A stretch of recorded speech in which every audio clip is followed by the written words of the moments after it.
Students, today we will be talking about control ratios, which is one of the most important topics in management accounting. We have three ratios in control ratios: activity ratio, efficiency ratio, and capacity ratio. Activity ratio gives you a comparison of actual output and budgeted output, and the formula is standard time divided by budgeted time multiplied by 100.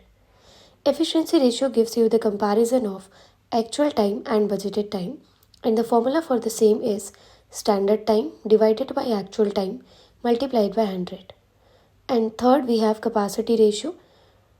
Its formula is actual time divided by budgeted time multiplied by 100.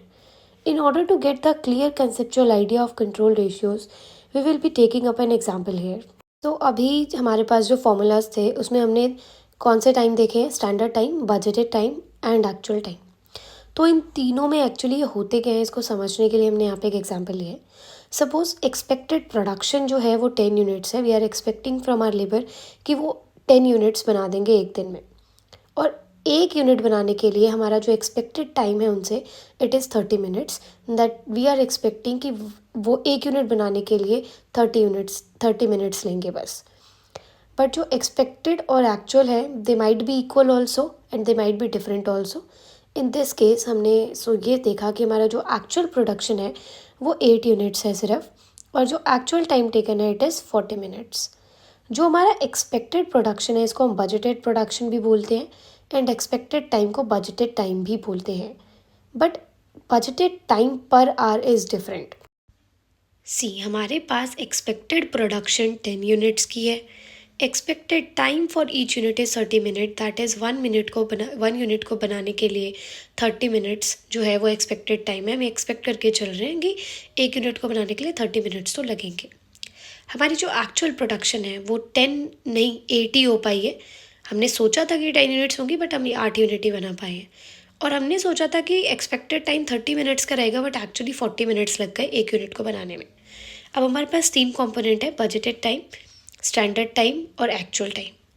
Budgeted time में हम ये calculate करते हैं कि अगर मैं अपने expected units को एक्सपेक्टेड टाइम में ही बना रही हूँ, मतलब एक यूनिट को बनाने में मैं 30 मिनट्स ही ले रही हूँ और मैं एज़ पर एक्सपेक्टेशन 10 यूनिट्स बनाऊँ, तो बजटेड टाइम कितना होगा? तो बजटेड टाइम का जो फॉर्मूला है वो होता है budgeted output multiplied by budgeted time. तो हमारे पास जो एग्जाम्पल है वहाँ पे हमारे बजटेड आउटपुट 10 यूनिट्स के हैं एंड बजटेड टाइम 30 मिनट्स का है for each unit.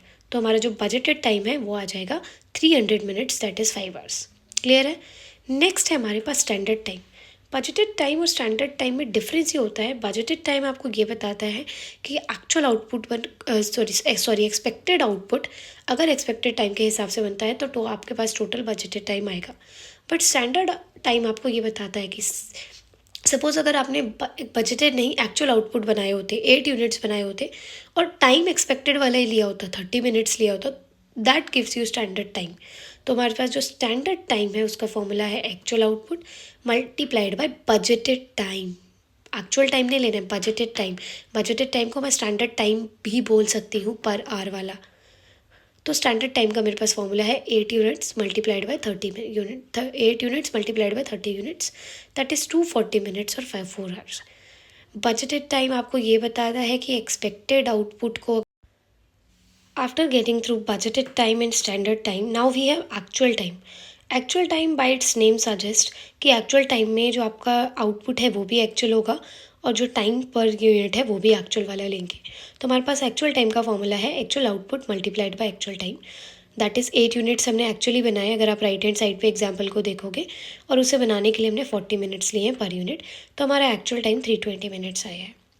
Budgeted time आपको ये बताता है कि एक्सपेक्टेड यूनिट्स को अगर आप एक्सपेक्टेड टाइम के हिसाब से बना रहे हो, यानी इसमें दोनों चीज़ें एक्सपेक्टेड वाली होंगी, दैट इज़ बजटेड वाली होंगी. So this is how you get budgeted time.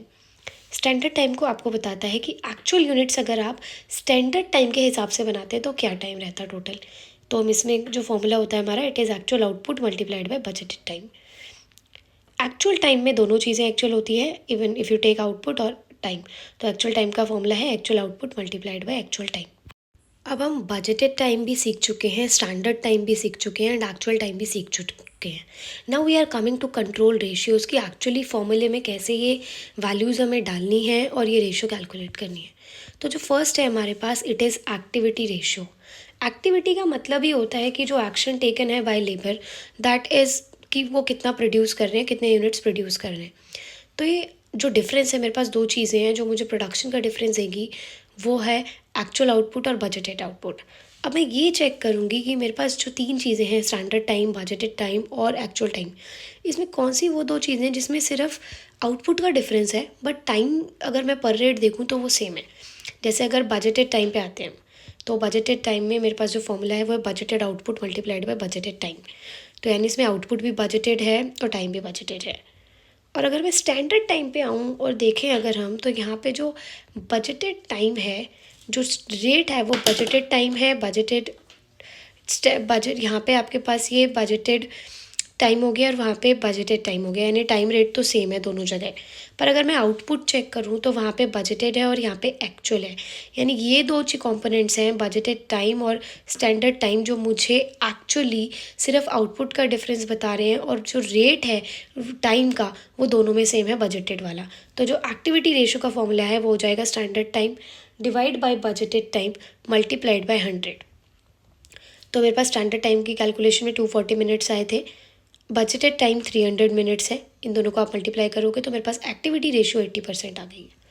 आप देखोगे राइट हैंड साइड पे कैलकुलेटेड है चीज़ें।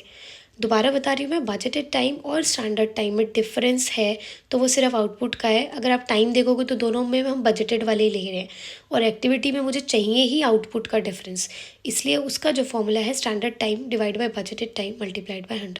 Next we are coming to efficiency ratio. अगर एफिशिएंसी रेशियो का फॉर्मूला देखो तो उसका फॉर्मूला है standard time divide by actual time multiplied by 100। Now we are coming to standard time.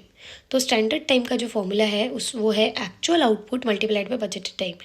यानी एक्चुअल आउटपुट को अगर मैं स्टैंडर्ड टाइम के हिसाब से बनाती तो क्या होता, यानी इसमें आउटपुट तो एक्चुअल है बट टाइम बजटेड है, और अगर मैं एक्चुअल टाइम पे आऊँ तो यहाँ पे आउटपुट एक्चुअल है, टाइम भी एक्चुअल है। तो सेम क्या हो गया, दोनों चीज़ें में आउटपुट हो गई।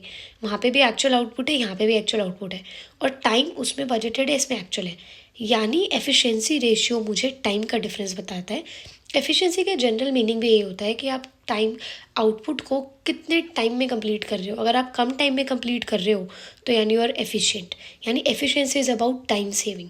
तो यहाँ पे जो डिफरेंस है वो सिर्फ टाइम का है। अगर आउटपुट देखें तो दोनों में एक्चुअल है। तो जो एफिशिएंसी रेशियो का फॉर्मूला है वो बन जाता है standard time divide by actual time multiplied by 100। यहाँ पे जो हमने वैल्यूज़ ली हैं रेशियो कैलकुलेट करने के लिए वो भी बहुत लॉजिकल है कि एक्टिविटी में प्रोडक्शन का डिफरेंस देखना है, एफिशिएंसी में टाइम का डिफरेंस देखना है। अब हमारे पास कैपेसिटी रेशियो है, एंड कैपेसिटी रेशियो एक्चुअली दोनों चीज़ों का डिफरेंस बताती है, एक्चुअल टाइम का भी और बजटेड टाइम का भी। यानी इसमें हम आउटपुट का डिफरेंस भी चेक कर सकते हैं और टाइम का भी। सी, इसका जो फॉर्मूला है it is actual time divide by budgeted time multiplied by 100। और if I come to actual time तो वहाँ पे एक्चुअल टाइम का फॉर्मूला है actual output multiplied by actual time, जहाँ पे दोनों चीज़ें ही एक्चुअल है। इसके डिनोमिनेटर में मेरे पास बजटेड टाइम है, और if I come to budgeted time तो यहाँ पे बजटेड टाइम का formula budgeted output divide by budgeted time है। यानी यहाँ पे आउटपुट भी बजटेड, टाइम भी बजटेड। एक्चुअल में आउटपुट भी बजटेड और टाइम भी बजटेड। यानी जो मैं डिफरेंस ले रही हूँगी एक्चुअल टाइम पे बजटेड टाइम में, टाइम और आउटपुट दोनों का डिफरेंस ले रही हूँ। और अगर मैं कैलकुलेट करूँ तो इट कम्स टू 106.67%। यानी हमारा capacity ratio can be more than 100% also. So, also once you have calculated your efficiency ratio and capacity ratio, activity ratio can be calculated by multiplying these two. If you go by the formula, activity ratio is standard time by budgeted, efficiency is standard by actual, capacity is actual by budgeted. जैसे ही actual cancel हो जाएगा हमारे पास standard और budgeted बनेगा, and this is what activity ratio's formula is. So this is how this formula is built, that activity ratio is equals to efficiency ratio multiplied by capacity ratio.